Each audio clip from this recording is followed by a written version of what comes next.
Anies nuduh Pak Jokowi dan Pak Prabowo menyandra semua partai politik. Banyak kali cerita Pak Anies ini, aduh. Anda ini dianggap playing victim loh.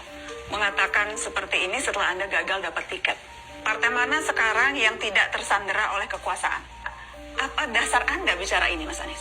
Ada yang tidak sehat, dan ini bukan salah partainya, tapi salah yang memberikan tekanan kepada partai. Tidak seharusnya. Sekarang partai-partai semuanya bilang ya karena memang hitung-hitungan politiknya memang tidak bisa mengusung Anies Baswedan kok. Hitung-hitungan politiknya memang yang kami mau usung ini apapun kepentingan politik mereka ya. Ada sesuatu ini. Dan sesuatu itu Sesuatu itu adalah pengendalian. oleh Oleh siapapun yang bisa memiliki kekuasaan, tidak bisa dikendalikan tanpa kekuasaan. Aduh Pak Anies kemarin kalah di Pilpres, Pak Anies bilang curang.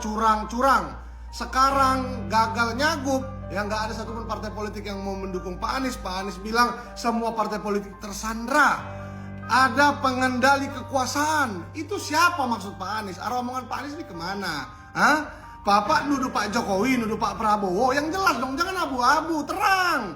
Jangan karena kegagalan Pak Anies, ya ketidakmampuan Pak Anies meyakinkan masyarakat, meyakinkan partai politik, ya makanya gagal di Pilpres, gagal nyagup, ya. Jadi Bapak salah-salahkan Pak Jokowi, bilang tersandra lah, bilang pengendali kekuasaan lah. Padahal Pak Jokowi partai pun nggak punya. Pak Jokowi itu Pak Anies, dia hanyalah seorang tukang kayu yang berhasil mengambil hati masyarakat. Ya, dia bukan seorang triliuner dan dia juga nggak punya partai kok Pak Jokowi itu Pak Anies. Tapi yang dia punya, senjata dia dalam berpolitik adalah apa? Kepercayaan masyarakat. Nah, itu pula yang Pak Anies belum punya. Kayak kalau Pak Anies punya, Pak Anies menang kemarin bos, ya. Dan kalau aku jadi Pak Anies, aku lebih memilih untuk introspeksi diri. Kenapa mayoritas masyarakat tidak mau memilihku pada saat Pilpres? Kenapa di Pilkada Jakarta mayoritas partai politik tidak mau mendukung dan mengusungku? Kan gitu. Daripada mengadu domba, sekarang memprovokasi, menjelek-jelekan pihak lain, lebih bagus introspeksi diri Pak Anies. Terakhir Pak Anies, kalau memang dari awal Pak Anies melihat partai politik ini semua sudah tidak beres, semua disandra kayak kata Pak Anies, kenapa Pak Anies tidak mengikuti jejak Pak Dharma Pongrekun, memilih menetapkan hati melalui jalur independen?